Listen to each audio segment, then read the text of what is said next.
Salut tout le monde, j'espère que vous allez bien. Point part, c'est nickel. Aujourd'hui, une nouvelle vidéo où je vais faire un peu le bilan de mon casque Razer Electra V2 que j'ai fait une vidéo il y a 2 ans et qui a fait plus de 3000 vues. Donc franchement, ça fait super plaisir de voir que ces vidéos-là, simplement plaisent aux personnes qui regardent ces vidéos, enfin ce qui est logique. Enfin, merci à tous ceux d'entre vous qui l'ont regardé. Juste petite précision, n'hésitez pas à activer la cloche de notification, donc n'hésitez pas à lâcher un petit like, un commentaire, à partager. Bref, tu connais la musique, c'est parti.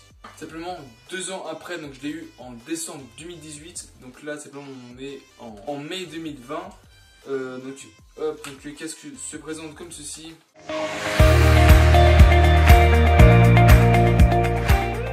Donc la marque de chez Razer, bien entendu. Je fais voir, hop. Mais en tout cas, il y a un logo Razer. Attendez, hop, vous voyez là, hop. Et franchement, c'est top. Donc, au niveau, comment dire, le mot n'existe pas, mais au niveau du. Enfin, si en fait. Donc, au niveau du confort, on est plutôt à l'aise, il n'y a rien à dire. Les mousses, elles protègent bien les oreilles. Donc, sur ce point, il n'y a rien à dire. Après, au niveau, est-ce que ça bouge ou pas? Après, il faut vraiment bouger, toi, comme aide, pour que ça bouge comme il faut. En quelle matière sont les matériaux? Donc l'arceau est en métal, hop. Ça c'est du métal. À l'intérieur, après ici nous avons du plastique, hop. Donc c'est du bon plastique. Après au niveau des mousses, c'est des mousses qui sont assez, comme j'ai dit, confortables. Donc je vais pas bouger, sinon je vais l'abîmer. Hop. Mais en gros, vous voyez que c'est bien confortable.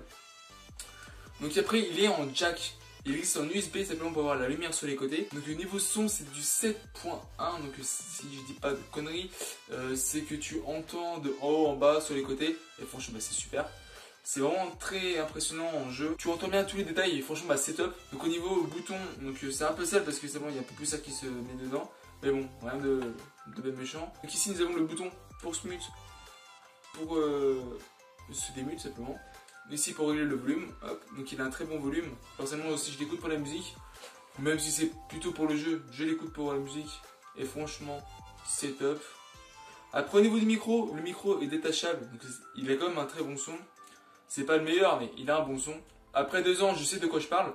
Donc au niveau du micro, il est détachable, hop, donc simplement pour le remettre, il y a une petite encoche là, hop, ça correspond. Vous mettez dedans comme ceci, hop, puis hop, c'est parfait, il tient. Pour l'enlever, juste les tirer dessus. Il est détachable, il est aussi flexible. C'est plutôt cool. Au niveau de son prix, autour de maintenant, si je dis pas de conneries, il est entre 50 et 70 €. Donc il a bien baissé parce que moi il était un peu plus haut au niveau du prix. Mais après, simplement, le rapport qui a été pris, il est vraiment vachement énorme, il est vraiment top. Donc au niveau de ma conclusion, c'est un bon casque. Après, peut-être au bout de 5 heures, 6 heures d'utilisation, peut-être que vous aurez peut-être un tout petit peu mal aux oreilles. Après, c'est tout à fait normal. Après, tes oreilles ne sont pas habituées à porter un casque pendant 5 heures, 6 heures. Bon, après, ça dépend des personnes. Moi, je sais que des fois, j'ai un peu mal, mais après, c'est normal. Parce que soit je le place mal ou pas. Donc, il est réglable au niveau de là. Hop, donc il se remet dedans, il s'étire. Moi, c'est bon, je le laisse comme ça. C'est parfait pour ma petite tête, ma petite grosse tête. Et franchement, c'est vraiment top.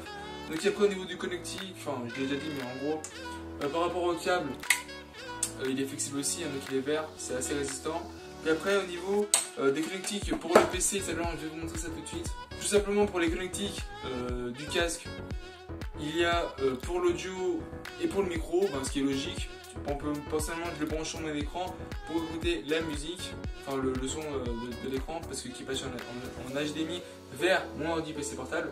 Mais simplement il n'y a pas d'entrée port pour le micro sur mon écran, ce qui est un peu normal. Enfin, tu peux en avoir, mais simplement moi je n'en ai pas. Après tu peux le mettre sur une carte son, par exemple, sur l'ordi, si tu as juste le port pour prise jack pour le son, tu n'as pas la prise pour micro, simplement tu peux ajouter une carte son en USB qui convertit, enfin t'as compris, enfin qui convertit pas, mais et qu'en gros simplement tu peux brancher les deux dessus, simplement ça transmet à l'ordinateur, sinon sur un PC normalement sur ta carte mère il y a ces 2 ports. Donc cette vidéo touche déjà à sa fin. Pour ma part c'est un très bon casque, je vous le recommande. Et franchement il fait vraiment du bon taf, c'est vraiment du bon son, t'entends bien, tout ce qui est basse, aigu, grave, c'est top. Cette vidéo touche déjà à sa fin en espérant qu'elle vous a plu. N'hésitez pas à lâcher un petit like, un petit commentaire, à t'abonner pour me soutenir et faire avancer la chaîne. Et aussi n'oubliez pas d'activer les cloches de notification. Sur ce on se retrouve à la prochaine, c'était Phoenix. Prenez soin de vous et de votre famille. Peace.